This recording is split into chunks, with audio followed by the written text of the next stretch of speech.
হল সংসদের একজনকে হচ্ছে তারা জিডি করতে গিয়েছিল, তখন তার উপর হামলা করা হয়। সে সেখান থেকে দৌড়ে এসে ডাকসুর কাছেই আসে যে তার আমাদের আরো 3 জন শিক্ষার্থী সেখানে আটক অবস্থায় আছে, তাদের অবস্থা এখনো জানে না, বাইরে হচ্ছে শত শত ছাত্রদল কর্মী তাদেরকে ঘিরে রেখেছে।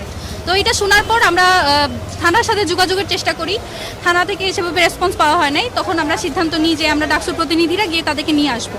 তো কোনো উচ্চবাচ্য ছাড়াই আমরা যখন ঢুকছিলাম, আপনারা ফুটেজে দেখেছেন, যখন মুসাদ্দেক জুবাইর যখন ঢুকছিল তখন তার উপর হামলা করা হয় এবং তাকে মারতে মারতে এক সাইডে নিয়ে যাওয়া হয়। মুসাদ্দেক জুবাইর দুজনের উপরই হামলা করা হয়। তো এক পর্যায়ে আমি অন্য দিক থেকে হচ্ছে ওসি রুমে গিয়ে বসি, তারা সকলে যখন একত্রিত ছিল।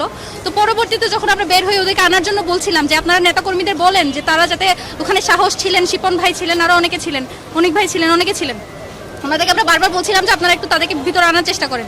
তখন তারা বারবার আমাদেরকে জোর করে ভিতরে রুমে আটকে রাখে, ওসির রুমে বের হতে দেয় না। ওদিকে হচ্ছে জুবাইর মুসাদ্দেকের উপর হামলা করা হয়। তো এই মুসাদ্দেকের উপর যখন হামলা করা হচ্ছিল, তাকে মারতে মারতে যখন ওসি রুমে ঢুকানো হয়, তখন একজন আর কি তাকে মানে দেখাচ্ছিল যে তাকে ভিতরে ঢুকিয়ে দিচ্ছে, কিন্তু পরবর্তীতে আমরা দেখতে পাই যে সেই আবার এসে চিল্লিয়ে বলছে এখানে ভিতরে আছে, মানে এক ধরনের স্লাট শেমিং করে বলছে যে অমুক এখানে ভিতরে আছে, এই ধরনের বাক্য দিয়ে বলে। তো তারপরে হচ্ছে ভিতরে ঢুকে তারা হামলা করতে চায়। জুবাইরকে তো কিভাবে আপনারা দেখেছেন কিভাবে মেরেছে।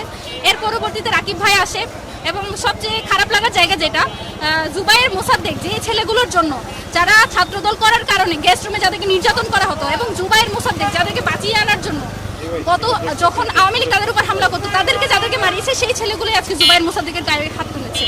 এবং পরবর্তীতে রাকিব ভাই এসে আমাকে পার্সোনালি সরি বলেছেন, জুবাইরকে পার্সোনালি সরি বলেছে, মুসাদ্দেককে পার্সোনালি সরি বলেছে। এই পার্সোনালি সরি বলার পর তিনি আবার দেখলাম প্রতিবাদ মিছিল করেছে। তো এই যে হিপোক্রেসির যে রাজনীতি, আমরা আশা করবো যে এটা থেকে তারা বের হয়ে আসবে। সারা দেশে যেভাবে তারা মব সন্ত্রাস চালাচ্ছে এবং ছাত্রদলের নেতাকর্মীরা হামলা করেছে, সেটা কিভাবে জনরোষ হয় আমি জানি না। যেভাবে মিডিয়াগুলো আপনারা যেভাবে ফ্রেম করছেন, আমরা আপনাদের কাছে এক্সপেক্ট করি যে আপনারা বস্তুনিষ্ঠ সাংবাদিকতা করবেন। যেটা ছাত্রদল সেটাকে ছাত্রদলই বলবেন, সেটাকে জনরোষ বলে বা মব বলে হচ্ছে আপনারা করবেন না। এখন তো আপনারা মবও বলছেন না, আপনারা বলছেন জনরোষ, জনগণের প্রতিক্রিয়া। সেখানে ছাত্রদল কর্মীরাই ছিল এবং তারা যখন আমরা ভিতরে ছিলাম তখন হচ্ছে মুসাদ্দেক জুবাইরের ফোন আমার কাছে ছিল। তারপরেও তারা এইটা বলেও তাদের গায়ে হাত তুলছিল যে তারা নাকি পোস্ট দিয়েছে, তাদের ছাত্রদলের হাতে চাপাতি আছে, অথচ এই ধরনের কোনো পোস্টই তারা করে নাই। ভিতরে যখন আমরা ছিলাম তখন আমি বলি ফোন আমার কাছে ওই ধরনের কোনো পোস্ট করেনি। তারপর তারা শান্ত হয়। এই যে এরকম এক ধরনের মব উস্কে দিয়ে যেভাবে হামলা করা হচ্ছে, এটা তো আজকে হয়তো ডাকসু প্রতিনিধিরা হামলার শিকার হয়েছে এবং তাদেরকে খুব সহজে ফ্রেমিং করা যাচ্ছে যে তারা শিবির। কিন্তু এটা যখন আজকে সাংবাদিকরা আহত হয়েছে, আজকে 10 থেকে 12 জন সাংবাদিক আপনারা আহত হয়েছেন, আপনারা দেখেছেন আপনাদের গায়ে কে হাত তুলেছে। এখানে আসলে স্পষ্টভাবে ক্লিয়ার করারও কিছু নেই, কাউকে কিছু বলারও কিছু নেই। এটা যখন সাধারণ শিক্ষার্থীদের উপর আসবে, আশা করি তারা বসে থাকবে না। মানে তারা যেভাবে এটা জাস্টিফিকেশন তৈরি করছে, সারা দেশে যেভাবে তারা হামলা চালাচ্ছে, এটার বিরুদ্ধে যখন সাধারণ জনগণ যদি মাঠে নেমে যায়, তখন কিন্তু পালানোর পথ থাকবে না। এটা যাতে তারা মাথায় রাখে। আইনগত প্রক্রিয়া এখানে যেহেতু পুলিশ কেস হওয়ার জন্য ডাক্তারের যে ছিল পুলিশ কেস, সেটা তারা লিখে দিয়েছে। আমরা চিন্তা করছি যে আমরা তো দেখেছি এখন তো সিসিটিভি ফুটেজে সবগুলো ফুটেজই আছে। যদি আপনারা সরিয়ে না ফেলেন, সংবাদকর্মী না বা সংবাদ মাধ্যমগুলো সরিয়ে না ফেলে, তাদের প্রত্যেককে আইডেন্টিফাই করা যায়। যেমন আপনারা দেখেছেন একজনকে সাংবাদিক পরিচয়ে ছাত্রদল ধরেছে এবং দাবি করছিল যে সেটা হচ্ছে ছাত্রদলের বট আইডি, কিন্তু আপনারা দেখেছেন সে একটা পেজ চালায় যেটার নাম হচ্ছে রেজাউল করিম মিডিয়া সেল, এবং রেজাউল করিম বিএনপির একজন এমপি। এই যে ছাত্রদল নিজেদের দলের কর্মীদেরকেই তারা হচ্ছে শুধুমাত্র ফ্রেমিং করার জন্য ছাত্র শিবির ট্যাগ দিচ্ছে, কিংবা কেউ সাংবাদিক সেজে গিয়ে হচ্ছে এই ধরনের কাজগুলো করছে, আপনারা এগুলোর বিরুদ্ধে কথা বলেন।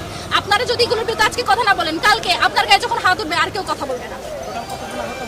আজকে গুরুতর সবচেয়ে বেশি আহত হয়েছে আমাদের মুসাদ্দেক এবং জুবাইরের মাথায় আঘাত সবচেয়ে বেশি সিভিয়ার। আমাদের আরো তানজিম আরো সহ 20 থেকে 25 জন শিক্ষার্থী আহত হয়েছে। পরবর্তী যখন ডাকসু মিছিল নিয়ে যায়, সেখানেও তার পাটকেল ছুড়ে অনেককে আহত করেছে। ডাকসু এবং হল সংসদের 10 জনের বেশি ছিল, বাকিরা হচ্ছে সাধারণ শিক্ষার্থী ছিল।